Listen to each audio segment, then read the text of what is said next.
Hi, this is the 5th video for week 2 trigonometry. This is the 5th of 10 videos for week 2 and covers finding unknown angles in right-angled triangles. These videos are intended to help you to work through the online content for week 2. We recommend that you watch this video with your pen and paper and pause at the relevant times to try the examples for yourself. Finding unknown angles in right-angled triangles. So if we know at least 2 sides in our right-angled triangle, we can use our trigonometry to calculate the size of either of the unknown acute angles. So a right-angled triangle, we know one of them is a right angle. We need to know 2 sides and we can find the other angles there. So our first step is to mark on the triangle the required angle. So this may be our theta here. Name only the sides of interest. At the moment, we'll do our opposite, our adjacent and our hypotenuse. Then we use our SOH-CAH-TOA to decide which ratio to use. We write our appropriate equation and we solve it. So here, if we use our calculator in degree mode. So here, mine has the D at the top. Here, this means degree mode. If I change it to radians mode, so here I press shift and then mode. So shift mode gives me this screen here. And then if I press 4, notice I have an R at the top of my screen.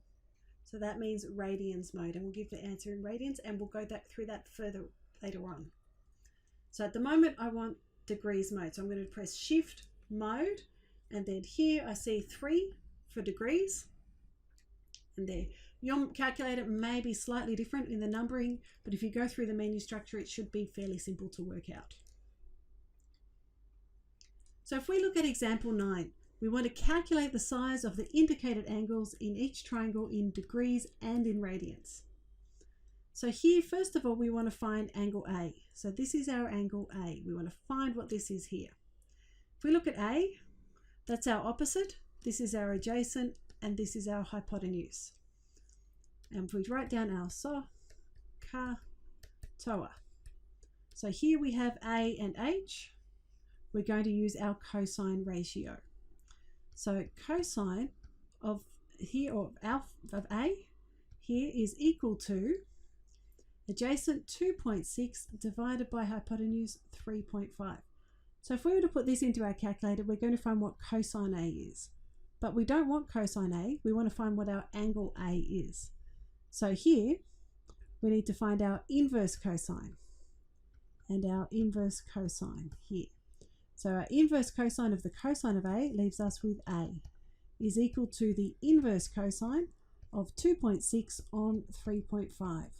So we enter this into our calculator. So shift and cosine to get our inverse cosine. Then we want our fraction, 2.6 at the top. We press down to get to the bottom, and 3.5. Here we're going to press across to get out of our fraction and close brackets here. So here we've got this in degrees. We'll write it degrees, minutes and seconds. We've got 42 degrees, and we'll do it to the nearest minute. We've got 1 minute. Notice here up until 30 seconds and above we round up to before 30 seconds we round down. We'll keep it the same here. So we've got 1 minute there. And we want this in radians, so we can press shift mode and 4 for radians, and then we can just press equals again, and it does our calculation here, and we have 0.73 radians there. For our angle B, so our angle B is here.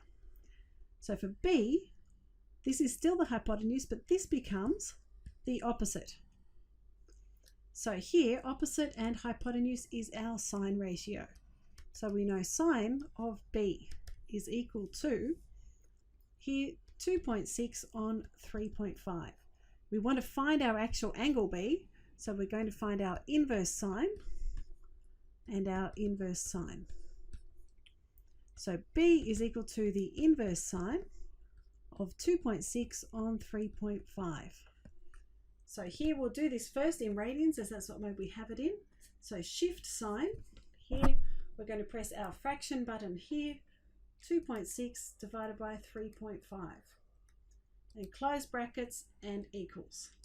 So here in radians I have 0.83 7 ratios or 84 radians.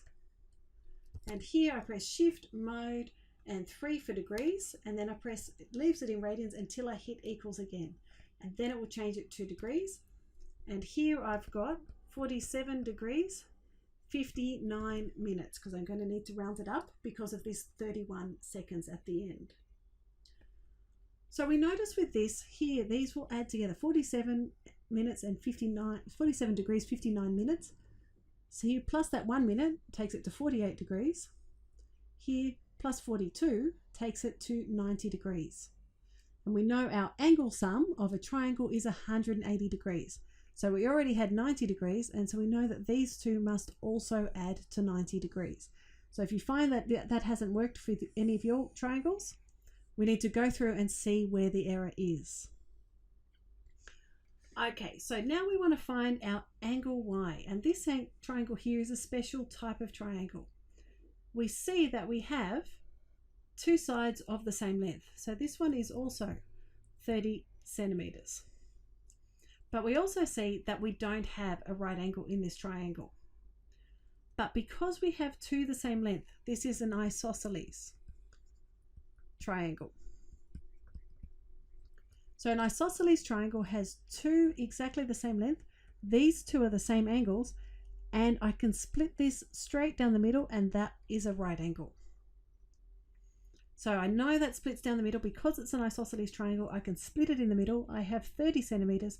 This is 20 centimeters. So then this part here for my smaller triangle that I've made here will be 10 centimeters. And I want to find this angle Y. So for Y here, so this is the hypotenuse and this is the adjacent. So we have adjacent and hypotenuse. So we're going to use our cosine rule for Y.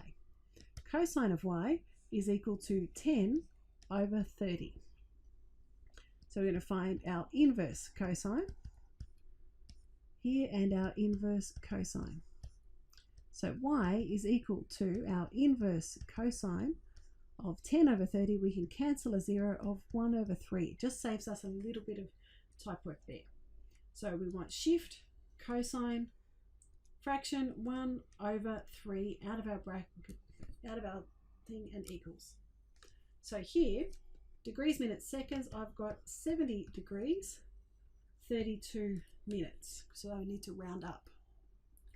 If I press shift mode 4 for radians, and then I press the equals button, I get here 1.23 radians.